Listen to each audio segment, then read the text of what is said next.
자, 오늘 할 거는 고등학교 1학년 기말고사에서 중요 유형들을 한번 살펴볼 건데 이 중요 유형들을 우리가 빠르게 풀어보자고 하는 거야. 그러니까 1분 수학이라고 해서 1분 안에 풀자가 아니라 그만큼 우리가 빠르게 풀어야 된다라고 하는 걸 이야기하는 거니까 오늘 하루도 한번 잘 시작을 해 봅시다.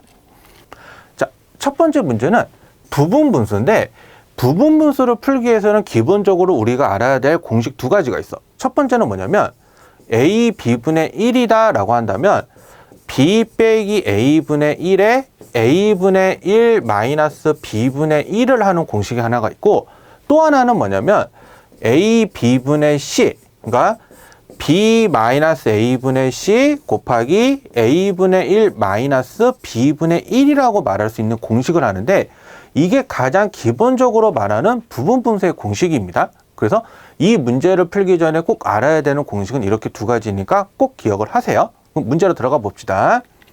자, 그래서 문제가 8분의 1, 그 다음에 24분의 1, 그 다음에 48분의 1, 점점점해서 440분의 1인데 이거를 솔직히 통분해서 계산하는 것은 불가능하기 때문에 어떻게 생각을 하냐면 요거를 자세히 보면은 8은 2 곱하기 4라고 만드는 게 가능한 거고 24는 뭐냐면 4 곱하기 6, n은 뭐냐면 6 곱하기 8이야. 그러면 이런 식으로 계속 가게 되면 마지막이 뭐냐면 20 곱하기 22라고 이렇게 해서 만드는 게 가능한 거거든. 그러면 우리가 아까 봤던 공식 a b분의 1은 b 빼기 a분의 1 이렇게 가는 공식을 이용해서 만들어 주라고 하는 거야. 그러면 우리가 한번 살펴보면 얘는 4 빼기 2분의 1에 2분의 1 마이너스 4분의 1이고 그 다음에 6 빼기 4분의 1에 4분의 1 마이너스 6분의 1 이런 식으로 쭉쭉쭉 가게 되면 22 마이너스 20분의 1에 20분의 1 마이너스 22분의 1이 될 거야. 그러면 여기 문제를 풀었을 때 첫 번째 포인트가 뭐가 되냐면 너희들이 실제로 물어봤을 때 왜 하필이면 이렇게 곱하는 숫자로 만드느냐라고 하는 거냐면 이 공통된 숫자가 뭐냐면 다 차가 일정해. 그러니까 차가 일정한 수들로 바꿔주고 나서 거기다가 부분분수 공식을 적용하는 거야. 그래서 이렇게 해놓으면 여기가 지금 다 2분의 1, 2분의 1, 2분의 1이니까 이거를 2분의 1로 한 번에 묶어주는 게 가능하고 그러면 2분의 1 마이너스 4분의 1, 그 다음에 4분의 1 마이너스 6분의 1 해서 점점점 해서 20분의 1 마이너스 22분의 1 이렇게 나오잖아. 그러면 이게 어떻게 되냐면 다 날아가 버리지. 이렇게. 그래서 요거는 2분의 1에 2분의 1 마이너스 22분의 1이 되어서 이거를 계산해주면 22분의 5가 된다라고 이렇게 이야기가 되는 거야. 그래서 이런 식으로 계산해 주는 거를 부분분수로 푸는 방법이라고 얘기를 해요. 그래서 부분분수라고 하는 문제는 꼭 포인트가 뭐냐면 아까 내가 차가 일정한 걸로 바꿨지만 부분분수에서 원하는 방법은 뭐냐면 소거야. 그러니까 중간 가정이 다 없어지고 나서 마지막에서 원하는 가정, 그러니까 첫 번째랑 마지막 거 아니면 첫 번째, 두 번째, 마지막 거, 말 두 번째 이런 식으로 나오게 원하는 게 부분분수로 푸는 방법이라는 문제를 꼭 기억을 하시길 바랄게요. 자, 두 번째 문제는 뭐냐면 번분수 계산하는 건데 번분수라는 게 뭐냐면 번복되는 분수, 그러니까 반복이 되는 분수라고 생각을 하시면 돼요. 그러니까 무슨 말이냐면 원래 우리가 보통 분수를 표현하면 b분의 a, 어떠한 숫자분의 어떠한 숫자꼴이라고 이야기 표현을 보통 하는데 이런 것들은 뭐냐면 분모도 어떠한 분수 모양으로 나오고 이 분자도 어떠한 분수 모양으로 나오는 거야. 물론 둘 중에 하나만 분수여도 상관은 없는 거고. 그래서 이런 식으로 나오는 계산을 우리가 뭐라고 하냐면 번분수라고 하는데 번분수의 원래 가장 기본적인 공식의 토대는 뭐냐면 분수라는 개념 자체가 나누기를 이야기하는 말이기 때문에 이 분자를 분모로 나눈다. 그래서 C분의 D에다가 곱하기 A분의 B를 해서 얘는 AC분의 BD예요 라고 이런 식으로 이야기해 주는 거를 그거를 번분수라고 이야기를 해요. 번분수. 그래서 이게 모양이 여기서 응용이 되기 때문에 이 공식을 가장 기본적으로 토대로 가지고 있대 거기서 문제에 적용하는 거는 문제 형태에 따라서 조금 생각을 달리 하시면 됩니다. 자, 그래서 문제를 한번 보게 되면 실제로 우리가 이러한 계산들이 나오고 있는데 이러한 계산을 하기 위해서는 첫 번째 요 하나씩을 계산을 해주는 거야. 그러면 얘는 어떻게 되냐면 x분의 x 마이너스 x분의 1이니까 x분의 x 마이너스 1이지. 그러면 이 다음에 요 파란 부분을 살펴보면 1을 요걸로 나누는 거야. 그러면 x분의 x 마이너스 1분의 1이라고 얘기를 하는 거기 때문에 이 파란색 부분이 어떻게 되냐면 그거의 역수 처리가 돼서 계산을 하면은 x 마이너스 1분의 x다라고 이렇게 표현이 되는 거지. 그리고 나서 다시 요 부분을 또 한번 계산을 해주는 거야. 그러면 1에서 x 마이너스 1분의 x니까 1 빼기 x 마이너스 1분의 x라는 거는 분모를 통일하면 x 마이너스 1에 x 마이너스 1 빼기 x. 그래서 따라서 뭐가 되냐면 x 마이너스 1분의 마이너스 1이 되겠지. 자, 이렇게 계산을 하고 나서요, 우리가 한번 살펴보면 지금 우리가 했던 계산들은 다 지워보고 지금 우리가 여기를 계산한 부분은 어디까지냐라고 하는 거냐면 요 부분까지야.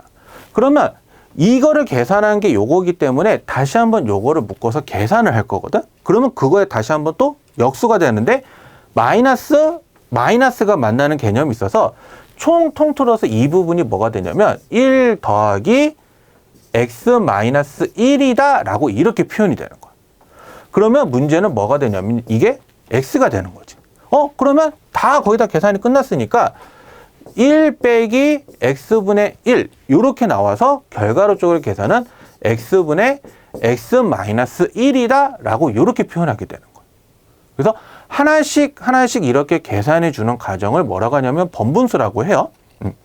그래서 실제로 번분수는 어떠한 계산을 원하는 거냐라고 하는 거냐면 정말 뻔한 말이지만 차분하게 계산한다라고 하는 것을 꼭 기억을 하시면 됩니다. 그러니까 문제가 숫자는 간단하게 보이고 복잡하게 보일지는 몰라도 그거를 하나씩 계산을 해 나가면 풀리는 게 번분수 문제이기 때문에 그게 복잡해 보인다라고 꼭 겁먹지 마시고 차분하게 한 단계씩 밟아 나가기를 바랄게요. 꼭 이 문제 풀 때는 차분하게 계산한다는 거 잊지 말도록 합시다. 자, 세 번째 문제를 한번 살펴보면 유리함수의 대칭이랑 그 대칭인 직선이 나와 있는데 유리함수는 어찌됐든 간에 하나의 대칭성을 지나게 돼. 그러니까 그 대칭성을 가지게 되는데 그게 어떤 형태로 가지고 있냐면 딱 하나 공통점이 뭐냐면 일단 정근선을 생각하는 거야. 그러니까 유리함수는 어떤 형태든지 간에 정근선의 형태에 대해서 서로 대칭이다. 그리고 대칭인 직선이 있는데 이 대칭인 직선은 뭐냐면 정근선을 지나면서 기울기가 플러스 마이너스 1인 직선이 되면 이 유리함수는 그 직선에 대해서 대칭이다 라고 하는 거예요. 그래서 꼭 이 말을 기억을 하시면서 이 문제를 한번 넘어가 봅시다. 자, 보면 유리함수 문제가 이렇게 나와 있고 직선이 이거에 대해 대칭인데 이렇게 되는 대칭인 직선이라고 얘기했기 때문에 이 두 직선의 교점을 구하게 되면 그게 뭐가 되냐면 정근선이 되는 거예요. 정근선. 그래서 정근선이 되니까 일단은 우리가 이 문제를 풀려면 뭐부터 한다? 교점을 구한다. 그러면 교점을 구하는 거니까 서로 같다라고 놔서 2x는 마이너스 5가 나와서 x는 마이너스 2분의 5가 나오고 그 다음에 y의 값은 계산해주면 2분의 1이다 라고 이런 식으로 얘기해 주는 거야. 그러면 정근선의 교점은 요거다 라고 이야기를 하는 거고 그러면 이 정근선이 뭐냐면 이 유리함수에 대한 정근선이기 때문에 x에 대한 정근선은 마이너스 a, y에 대한 정근선은 b란 말이야. 그래서 서로 같다라고 놓으면 a가 2분의 5, b가 2분의 1. 그래서 총 계산을 하니까 2b에서 빼기 a잖아. 그러면 2b를 하면 1이고 a가 마이너스 2분의 5니까 계산해주면 마이너스 2분의 3이다 라고 이런 식으로 이야기가 되는 거예요. 그래서 이렇게 계산해 준다라고 하는 것을 기억을 하세요. 그래서 우리가 하나 살펴볼 거는 뭐냐면 y는 ax 플러스 b분의 cx 플러스 d다 라고 이렇게 써져 있으면 유리함수에서 정근선의 방정식을 구하는 방법은 x는 분모가 0이 되는 값입니다. 그래서 x에 대한 정근선은 마이너스 a분의 b가 되는 거고 y는 나중에 조금의 그 선행 개념을 하다 보면 알게 되는데 극한값이야, 사실은. 극한값. 그래서 개수만 따와가지고 y에 대한 정근선은 a분의 c다라고 이렇게 한다는 기본적인 공식을 조금 살펴보도록 하세요. 이 문제를 풀 때는 이런 개념도 꼭 기억을 하고 있어야 된다는 거. 정근선의 방정식은 일일이 구하면 안 됩니다. 자, 어떤 함수든지 간에 유리함수든 무리함수든 아니면 이차함수든지 간에 우리가 그래프를 하게 되면 사분면을 지날 조건에 대해서 한번 생각을 해보는 거거든. 그러면 사분면을 지나는 조건에 대한 문제가 나온다. 그러면 우리가 어떻게 하냐면 첫 번째로 그래프를 그리시고요. 두 번째로 y절편을 생각하세요. y절편. 그래서 이 두 가지 조건을 가지고 생각을 하면 이 문제를 풀 때 어려움은 없습니다. 한번 살펴볼게요. 자, 함수 이렇게 나와 있는데 얘가 어떻게 하냐면 1사분면을 지나지 말래. 그러면 1사분면을 지나지 말아야 될 조건을 생각하는 그래프를 한번 우리가 그려보는 거야. 그러면 지금 보게 되면 얘는 지금 4라는 게 고정이 되어 있기 때문에 그래프 유리함수가 이런 식으로 존재한다는 걸 알 수가 있는 거고, y절편도, 그러니까 y에 대한 정근선도 마이너스 2라는 사실을 알고 있어서 얘도 알아. 근데 x에 대한 정근선이 미지수로 표현이 되어 있기 때문에 이 a에 대한 조건을 생각을 먼저 하는 거야. 만약에 문제가 이렇게 그려놨는데 a가 양수고 y절편이 마이너스인데 그래프가 무조건 이거를 기점으로 해서 이렇게 지나기 때문에 이 경우에서는 우리가 사실대로 말을 하면은 1사분면을 지나지 못하는 게 아니라 무조건 1사분면을 지납니다. 그래서 이 경우는 안 된다라고 이렇게 이야기하는 거고, 그러면 이거를 가지고 얘기했었을 때 0일 때도 사실 안 되기 때문에 그럼 한번 우리가 이렇게 생각해 본 거야. x축, y축을 하고 a가 정근선이 음수로 있고 y에 대한 정근선이 음수로 있을 때 1사분면을 지나지 말라고 했는데 여기는 어차피 상관이 없어. 그럼 문제인데 만약에 얘가 이렇게 지나가게 돼버리면 얘는 1사분면을 지나지. 그리고 요렇게 지나게 되면은, 그러니까 원점을 지나는 경우에는 1사분면을 지나지 않아요. 거기에 또 하나, 이렇게 아래로 가게 되면은 또 1사분면을 지나지 않지. 그래서 y절편의 부호를 판단했었을 때 y절편이 양수가 되면은 그래프가 1사분면을 지나기 때문에 문제에서 원하는 조건은 뭐냐면 y절편이 0 이하가 되기를 바라는 거야. 그래서 이거를 먼저 생각을 하는 거야. 자, 그리고 a는 뭐냐면 0보다 작아야 된다라고 하는 것도 우리가 아까 첫 번째에서 생각을 해보는 거고. 그러면 이 두 가지를 가지고 얘기하는 거기 때문에 이제 요걸 하는 거야. 그러면 y절편을 구하는 방법은 x에다가 0을 넣는 거니까 넣어서 보면 마이너스 a분의 4가 요렇게 되겠지. 자, 그러면 a분의 4가 마이너스 2 이상이 되는데, 자, 여기서 a를 곱할 건데 조심해야 될 게 뭐냐면 a는 음수야. 그럼 부등호 방향은 음수를 곱했을 때 부등호 방향이 바뀌기 때문에 a를 곱하면 4는 마이너스 2a보다 작거나 같다라고 얘기하는 거야. 왜? 음수로 곱했기 때문에. a가 음수라서 이러는 거야. 그러면 마이너스 2로 그럼 마이너스 2a가 4 이상이 되는 거라서 나눠주게 되면 a는 마이너스 2보다 작거나 같으면, 다시 a가 마이너스 2보다 작거나 같으면 이 함수는 어떻게 되는 거냐라고 하는 거냐면 1사분면을 지나지 않는구나 라고 이렇게 얘기하는 거야. 그래서 이런 식으로 푸는 걸 생각을 하시면 됩니다. 그래서 사분면을 지날 조건은 우리가 그래프를 그리는 거는 당연한 거지만 무조건 뭘 생각한다? y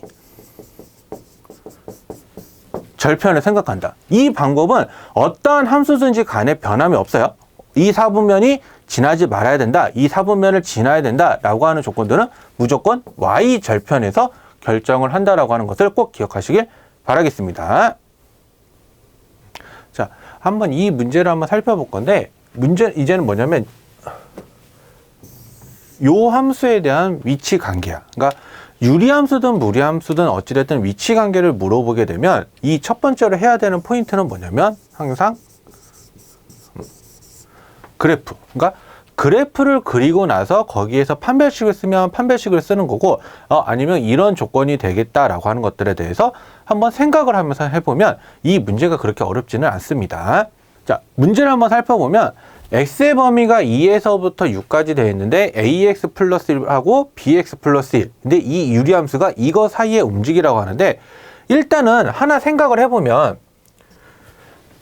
요 문제하고 요 문제의 특성을 보면 a랑 b는 다른 문자로 써져 있지만 공통적으로 지나는 점이 있거든. 그게 뭐냐면 여기에서 보면 이게 y절편이야. y절편. 그러니까 y절편이 1이라고 말하는 점이 기본적으로 공통점을 가지고 있는 상태에서 그러면 이 대수관계로 만족하게 하는 거는 어떻게 될 텐데 그래서 a에서 b를 뺐더니 그게 최대값인 경우를 구해봐라 라고 하는 거야. 그러면 우리가 한번 생각을 해보면 y는 x-1분의 3x 더하기 2는 이렇게 두고 나서 요걸 한번 바꿔서 한번 생각해 보면 이렇게 될 거야. x-1에 3 곱하기 x-1 더하기 5. 그러면 3 더하기 x-1분의 5가 될 텐데 일단은 요 함수의 그래프를 먼저 그리는 거야. 그러면 자, y축, x축, x가 1이고 y가 3이고 그러면 그래프가 이렇게랑 이렇게 그려질 텐데 단 x의 범위가 어디서부터 어디까지냐면 2에서부터 6까지이기 때문에 일단은 개형을 여기다가 이렇게 그려놓고요. x가 2일 때 값을 한번 넣어보면 2일 때 값을 넣어보면 여기에 값이 8 그리고 x가 6일 때 값을 한번 넣어보면 5분의 20이어서 이때의 값은 4다라고 하는 것을 알 수가 있습니다. 그러니까 그러면 우리가 해당하는 영역이 어떻게 되는 거냐면 요 영역이다라고 생각을 하는 거야. 그래서 이렇게 시작을 해놓고 나서 근데 아까 내가 시작할 때 뭐라고 했어? ax 플러스 1이든 bx 플러스 1이든 y 절편이 1이라는 점이 공통으로 되어 있거든? 그러면 여기서 그래프가 이렇게 쭉쭉 뻗어나갈 거야. 그러면 이 빨간색보다 위쪽에 존재를 하게 되면 우리가 뭐라고 하는 거냐면 더 크다라고 하는 거고 빨간색 영역보다 아래쪽에 존재하게 되면 그때는 우리가 작다라고 하는 거야. 그래서 이 함수는 요것보다 큰 거고 요 함수는 요것보다 작다라고 얘기하는 건데 그러면 이때 이 직선이 결국에 bx 플러스 1이니까 b의 최소값이 언제냐면 이렇게 점을 지날 때야. 그러니까 이게 b의 최소값이 되는 거고 그럼 반대로 이렇게 지날 때는 뭐다라고 하는 거냐면 a의 최대값이 되는 거야. 그러면 문제에서 빼는 거의 최대값이니까 가장 큰 값에서 가장 작은 값을 빼면 그게 최대값일 거 아니야. 그래서 이때 말하는 값을 구해서 그것을 빼주면 그게 우리가 원하는 답이다라고 하는 거야. 이런 식으로 구하는 겁니다. 이런 식으로. 그래서 0,1, 2,8이니까 이 직선의 기울기를 구하면 뭐가 되냐면 7이 되고요. 7. 자, 0,1, 6,4니까 얘는 기울기가 뭐가 되냐면 2분의 1이 되는 거야. 그러면 A의 최대값은 2분의 1이고 B의 최소값은 7이니까 이거를 계산해주면 마이너스 2분의 13이다 라고 이런 식으로 이야기하게 되는 거예요. 그래서 이 문제를 풀 때는 이러한 조건으로 생각한다는 것을 꼭 기억을 하세요. 자, 그래서 어떠한 유리함수의 최대 최소가 나오는, 그러니까 최대 최소를 구하는 문제가 이렇게 나오면 그 문제가 뭐 앞에서 말했던 이러한 최대 최소를 구할 때도 있겠지만 실제로 우리가 말하는 최대 최소가 다양하게 물어볼 수 있거든. 함수의 최대 최소를 물어볼 수도 있고 아니면 지금처럼 이렇게 말하는 최대 최소일 수도 있는데 꼭 기억해야 될 거는 꼭 생각을 하세요. 함수는 무조건 그래프다. 그리고 거기 있는 그래프에서 해석을 어떻게 해서 x좌표랑 y좌표가 이럴 때 지나면 이렇게 되는 걸 만족한다라고 하는 것을 말하는 거기 때문에 꼭 함수 문제는 뭘 먼저 생각한다? 그래프를 먼저 생각한다는 것을 꼭 기억하시길 바랄게요. 자, 요번 문제는 뭐냐면 산술기하 평균을 이용한 최대 최소를 구하는 문제인데 특히 무리함수든 다른 함수에서 나오는지는 않고 유리함수에서만 산술기하 평균을 관련된 문제로 한번 물어보기 시작을 합니다.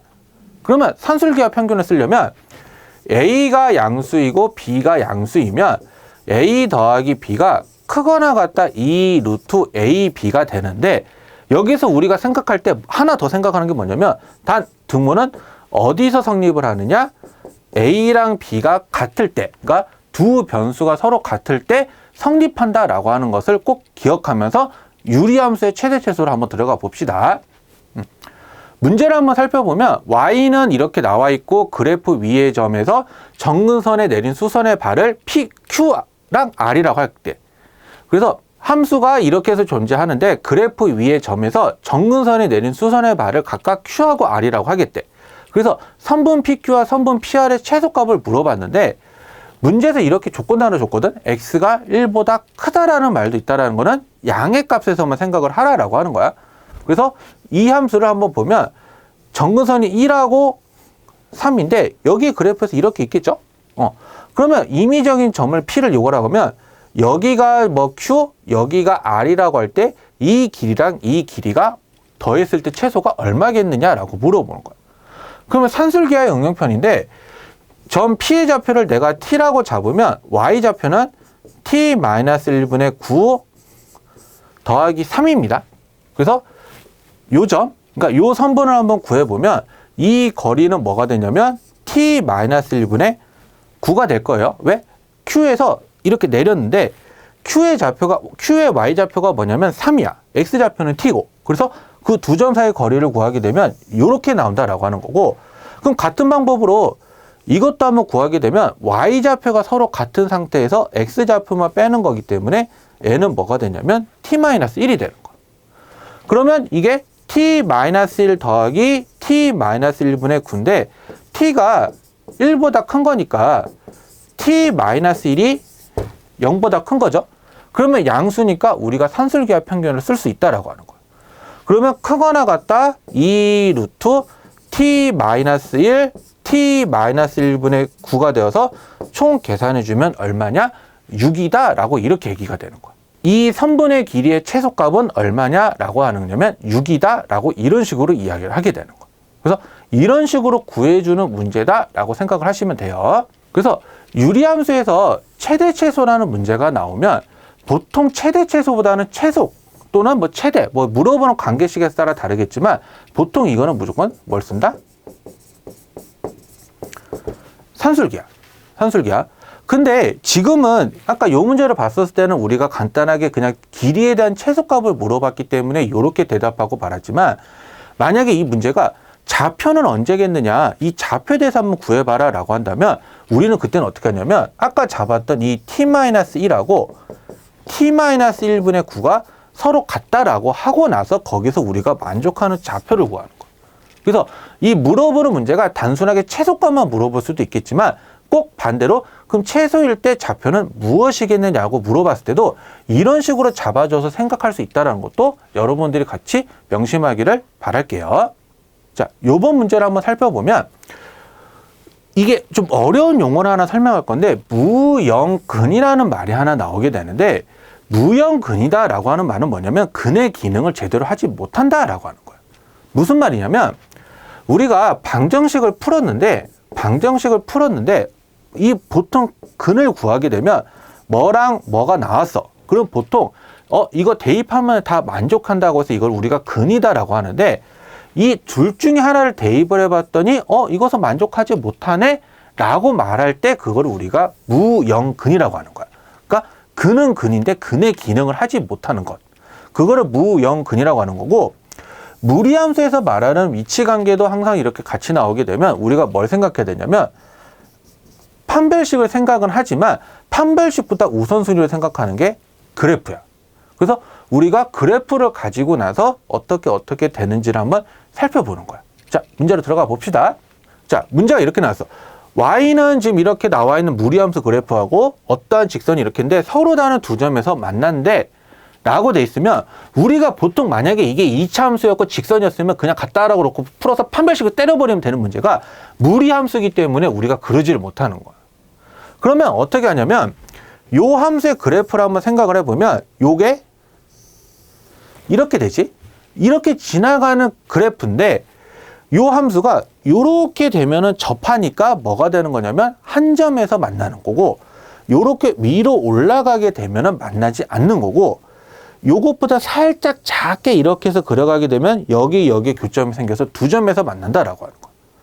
그리고 더 넘어가서는 요렇게 이런 식으로. 그러면 이렇게까지는 우리가 두 점에서 만난다라고 하는데 이것보다 작아지게 되면 여기서는 한 점에서 만난다라고 이런 식으로 이야기하게 되는 거예요. 그래서 얘는 어떻게 생각을 하는 거냐라고 하냐면 이 직선이 요 점을 지날 때, 그러니까 이 직선이 요 점을 지날 때 두 점을 지나는 거고, 그리고 이 접하는 것보다 작으면 두 점에서 만난다라고 하는 거예요. 그래서 두 가지 생각을 한다는 거. 접할 때와 이 꼭지점을 지날 때. 그러면 우리가 이제 생각을 풀어야지.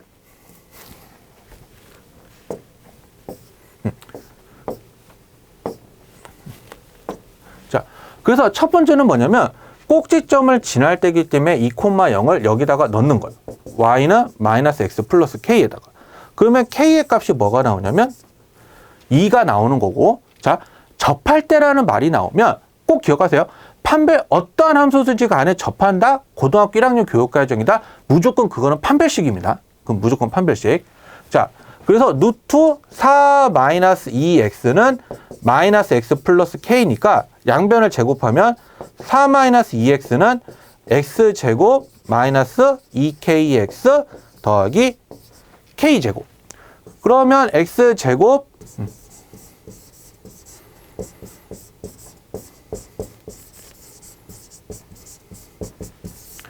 요렇게 될 거고요. 요렇게.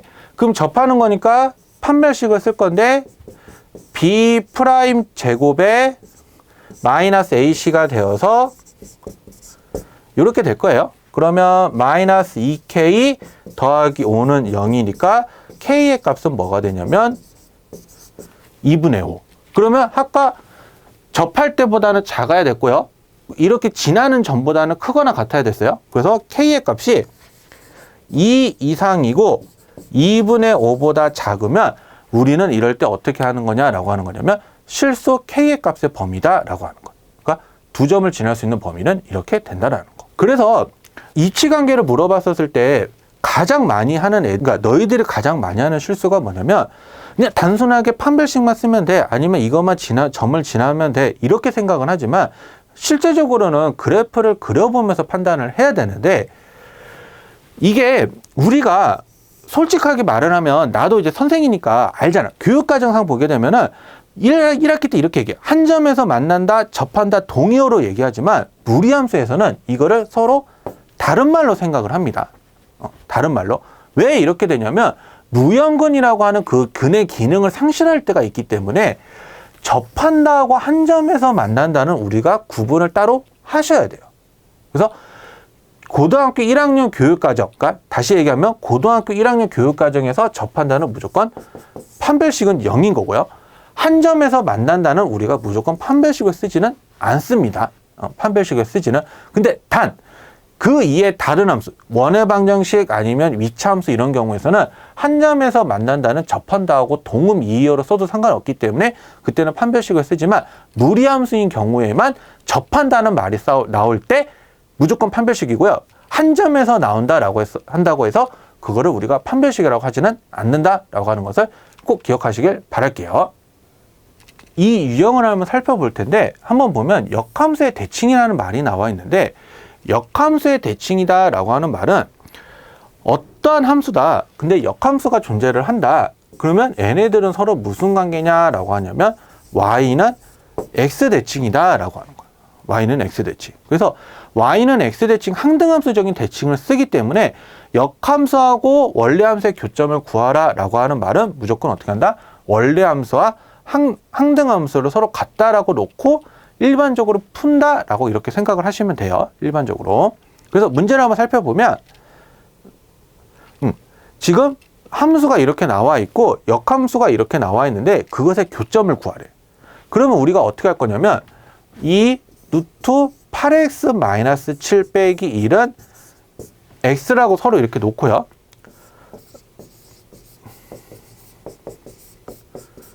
이거를 넘겨줍니다. 그러면 계산을 해주면 8x-7은 x제곱 더하기 2x 더하기 1이고 x제곱 마이너스 6x 더하기 8은 0이 되어서 x-2, x-4는 0으로 이렇게 나오게 될 거예요. 그러면 보통 원래는 이거 무리함수 교점 구했을 때는 이게 근의 기능인지 아닌지 확인을 해봐야 되는데 여기서 두 교점이라는 말이 나와 있기 때문에 여기서는 굳이 확인할 필요는 없어요. 그래서 이 x가 2이고 y가 4이기 때문에 이 두 교점은 2,2고 4,4다라고 하는 거예요.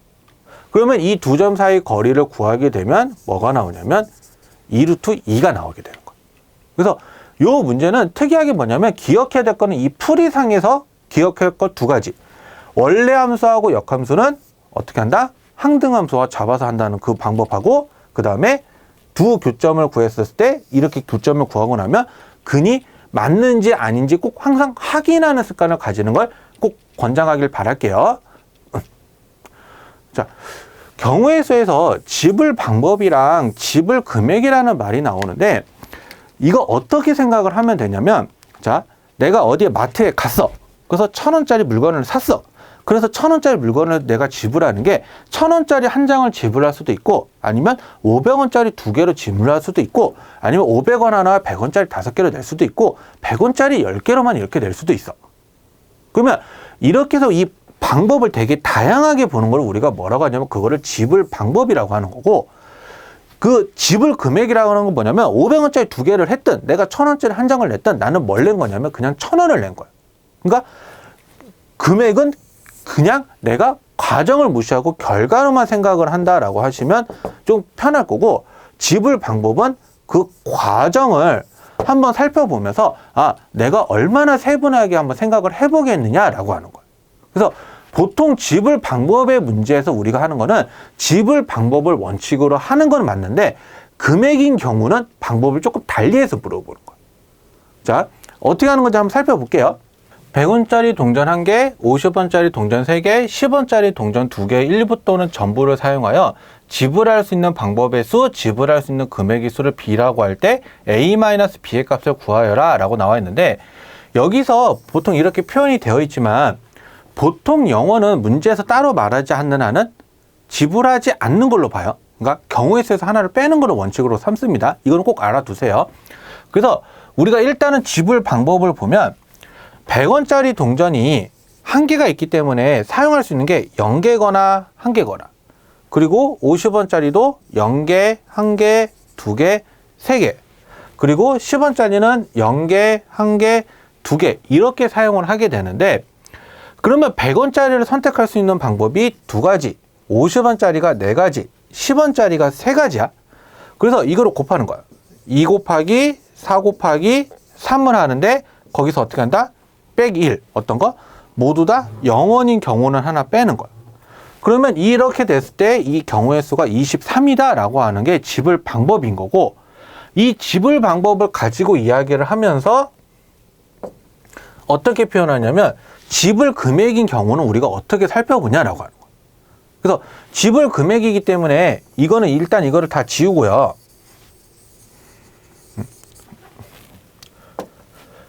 지불 금액이다. 그러면 아까 동전을 사용한 개수가 아니라 이게 사용하면 얼마인지를 살펴보는 거예요. 금액을 살펴보는 거예요. 그래서 보면 0원에는 100원, 그리고 50원짜리는 0원, 50원, 100원, 150원, 그리고 10원짜리는 0원, 10원, 20원 이렇게 살펴보는 건데 그러면 여기서 이제 중요한 게 뭐냐면 금액이 같아지는 케이스가 있는지 없는지를 살펴보는 거예요. 자, 보면 여기 100원이랑 여기 100원이 서로 같지. 그럼 이렇게 같아지는 경우는 어떻게 하냐면 큰 금액을 작은 금액으로 바꿔주는 거예요. 자, 다시 큰 금액을 작은 금액으로. 그러면 100원짜리 동전이 하나가 있기 때문에 이게 50원짜리 동전하고 중복이 돼서요. 100원짜리를 50원짜리로 환산하게 되면 100원짜리 동전 하나가 50원짜리 동전 2개와 같아지는 케이스가 되는 거예요. 그러면 기존에 3개가 있지. 그래서 50원짜리 동전 5개와 10원짜리 동전 2개를 가지고 다시 말하는 지불 방법을 하게 되는 거예요. 이게 지불 금액이에요. 그래서 50원짜리 동전이 5개가 있기 때문에 사용할 수 있는 게 6개, 10원짜리는 3개인데 거기서 다시 어떻게 하냐면 빼기 1. 그래서 총 몇 개가 나오냐면 17개가 나온다라고 하는 거예요. 그래서 A가 23이고 B가 17이기 때문에 얘네들을 빼게 되면 얼마냐라고 하냐면 6이다 라고 이런 식으로 하는 게 지불 방법과 지불 금액입니다. 그래서 한번 보게 되면 이게 지불 방법이랑 지불 금액이랑 차이가 뭐냐면 결국에 가정이냐 결과냐인데, 가정을 중심하게 되면 지불 방법이라고 생각하시면 되고요. 결과를 중심할 거냐 그러면 그거는 지불 금액이라고 생각을 하시면 돼요.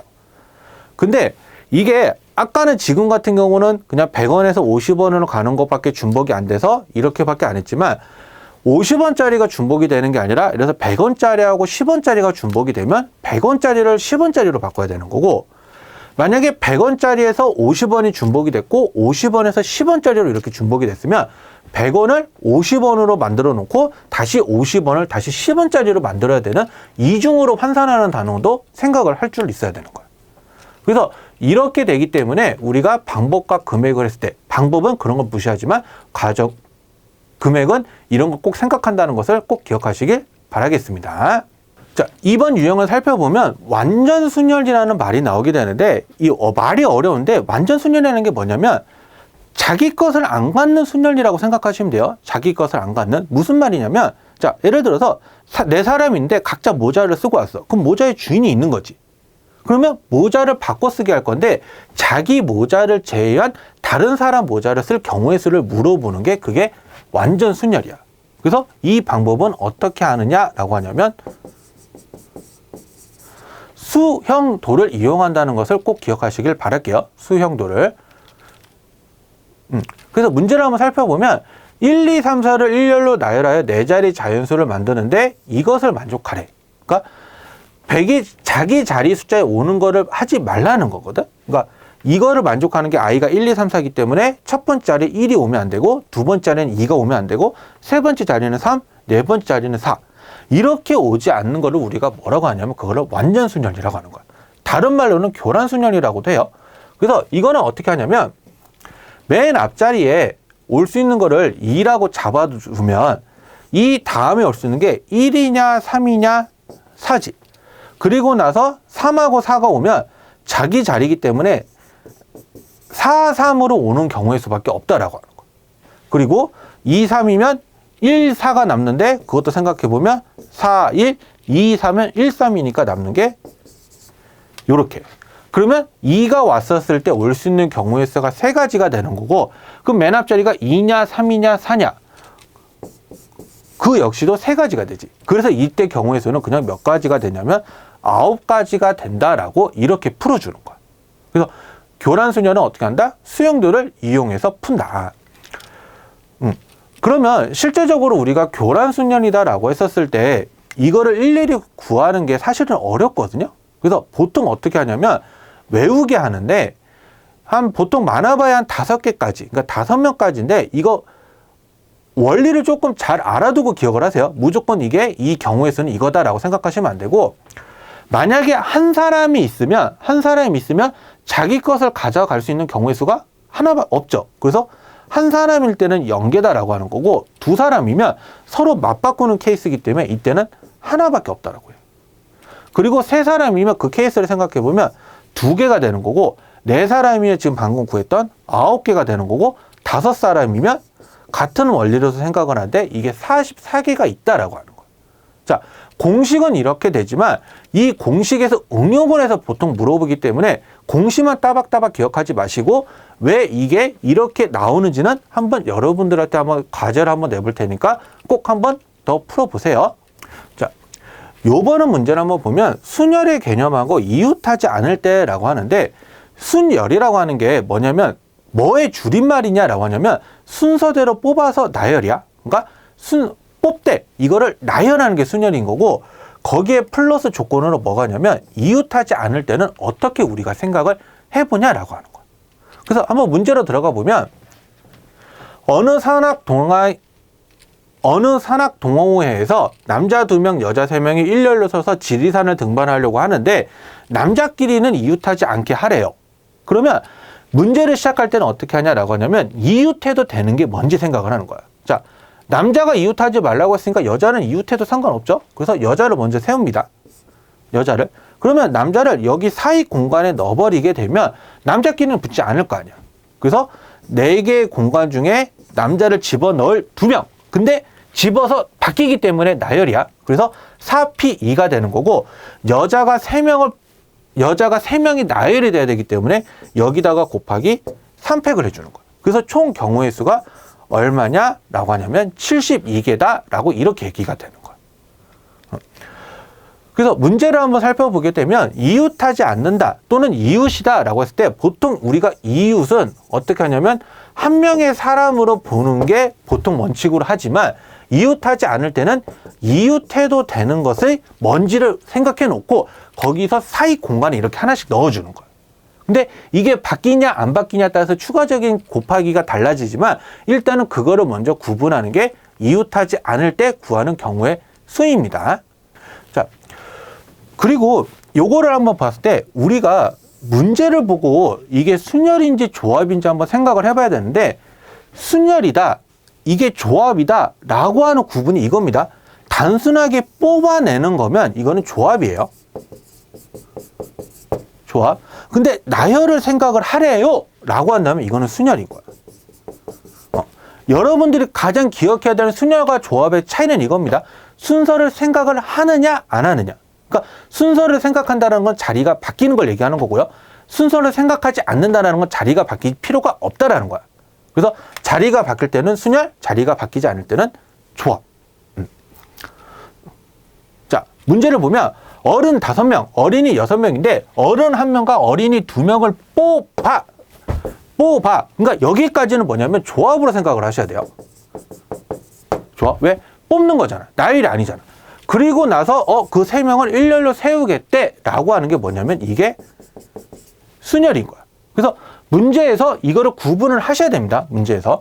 그러면 일단은 어른 5명이니까 5명 중에 1명을 뽑아야 되니까 5C1이 되는 거고, 어린이는 2명이니까 6명 중에 2명을 뽑아요. 여기까지가 뭐가 되는 거냐면 뽑는 게 되는 거고, 그러면 3명을 나열해야 되잖아.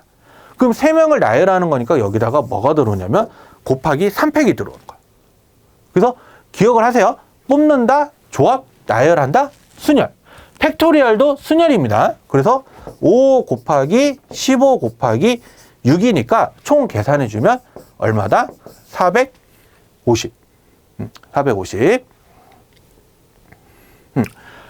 그래서 실제로 여러분들이 순열과 조합의 차이점을 했었을 때 먼저 생각해야 될 게 뭐냐면 둘 중에 하나만 기억을 하세요. 순열은 뭐냐면 순서대로 나열한다. 그러니까 순열의 개념인 거고, 조합은 뭐는다? 그냥 뽑는다. 그래서 문제에서 지금처럼 좀 문제에서도 보면서 이게 조합의 개념으로 써야 되는지 순열의 개념으로 써야 되는지도 문장에서 구분을 잘해야 되는데, 이게 단순하게 뽑는 의미로만 쓰는 거면 꼭 조합이라는 거 꼭 생각을 하시고, 뽑아서 나열하는 거면은 순열이라는 개념을 쓴다는 것을 꼭 기억하시길 바랄게요. 자, 이번 유형은 뭐냐면 분할과 분배인데, 분할은 뭐냐면 이렇게 나눈다예요. 나눈다. 뭐 6명을 뭐 1명, 2명, 3명으로 이렇게 나누겠다라고 한다면 이거를 분할이라고 하는 거고, 그러면 이거를 분할을 어딘가에 이렇게 배치를 할 거야. 1명, 2명, 3명을 어디다 이렇게 배치를 하게 되면 이거를 뭐라고 하냐면 이거를 분배라고 합니다. 그래서 분할은 우리가 나눈다라는 개념만 생각하시면 되는 거고, 분배는 나누는데 거기서 어디까지 줄래? 이 준다의 개념이 더 추가적으로 들어가는 거라고 생각하는 게 분배라고 생각하시면 돼요. 분배. 그래서 실제로 문제를 보면 7명의 학생을 3명, 3명, 1명 이렇게 3개 조로 나누어 라고 한다면 여기까지가 이거를 분할이 되는 거고, 이거를 이제 3명, 이 3개 조를 각각 과학실, 음악실, 미술실을 뭐 넣겠어. 이렇게 하면 이게 분배가 되는 거야. 분배. 그래서 일단은 나누는 개념이기 때문에 어떻게 하냐면 맨 처음에 7명 중에 3명을 뽑으시고요. 그러면 3명이 뽑혔으니까 4명이 남아서 또 4명 중에 3명을 뽑겠죠. 그리고 거기에 1명 중에 1명, 그러니까 마지막 한 사람까지 뽑아주는 개념을 써주는 거고, 이렇게 썼을 때 만약에 여기 이렇게 숫자가 같은 경우가 있다라고 한다면 그 숫자만큼은 우리가 나눠주는 거야. 자, 나눠주는데, 그리고 나서 어떻게 하냐면 과학실, 음악실, 미술실로 이렇게 청소하도록 보낸다고 했잖아. 그래서 이렇게 하는 거기 때문에 여기서 이 세 개 조가 어떻게 들어갈지 모르거든. 그래서 이 세 개 조의 3팩을 이렇게 해서 곱해주게 되면 우리가 이거의 경우의 수를 구한다라고 하는 거야. 그래서 실제로 계산을 해주면 얘는 35, 4 곱하기 3 이렇게 곱하면 3. 그래서 얘는 총 420개라는 경우의 수를 만들 수 있다라고 하는 거야. 그래서 이런 개념으로 들어가게 되면서 분할과 분배라는 개념을 쓰는 건데, 실제로 우리가 문제를 한번 생각해 보면 이게 분할이라는 개념으로 들어가야 될지 분배라는 개념으로 들어가야 될지 꼭 헷갈릴 때가 있어. 그래서 어떻게 생각하냐면 이거를 단순하게 쪼개는 거. 그러니까 얘를 몇 명 이렇게 쪼개는 개념이면 무조건 그거는 분할이라고 생각하시면 돼요. 분할 어떻게 한다? 쪼갠다. 근데 쪼갰는데 이거를 여기서 또 뭔가를 또 추가적으로 붙일 거예요. 뭐 조라는 명칭을 붙이든 아니면 다른 데를 보내든 아니면 이런 식으로 가는 경우면 그때는 우리가 무슨 조건을 생각하느냐? 그때는 분배의 조건을 생각을 한다라고 하는 것을 꼭 기억하시길 바랄게요. 맨 앞으로 돌아서 멘트 하나만 딸게요. 자, 한번 우리가 오늘 13가지에 대한 유형들을 한번 이렇게 살펴봤는데, 쉬웠던 문제도 있고 어려웠던 유형도 있고 아니면은 조금 우리가 이것보다 조금 더 복잡하게 생각할 수도 있고. 근데 오늘 했던 13개의 유형은 뭐냐면 내가 학원 강사 생활하면서 아이들 시험 대비를 하면서 꼭 중요하다고 생각하는 유형들이거든요. 그래서 이 유형들을 한번 살펴보면서 내가 이번 기말고사 때는 이런 유형은 꼭 맞춰야겠구나, 이런 유형은 틀리면 안 되겠구나 라고 하는 것을 꼭 기억하시길 바라는 거고, 꼭 이런 문제를 여러 번 반복을 해서 이 유형을 무조건 자기 것으로 만드는 그런 학생들이 되기를 바랄게요. 오늘 하루도 고생하셨습니다.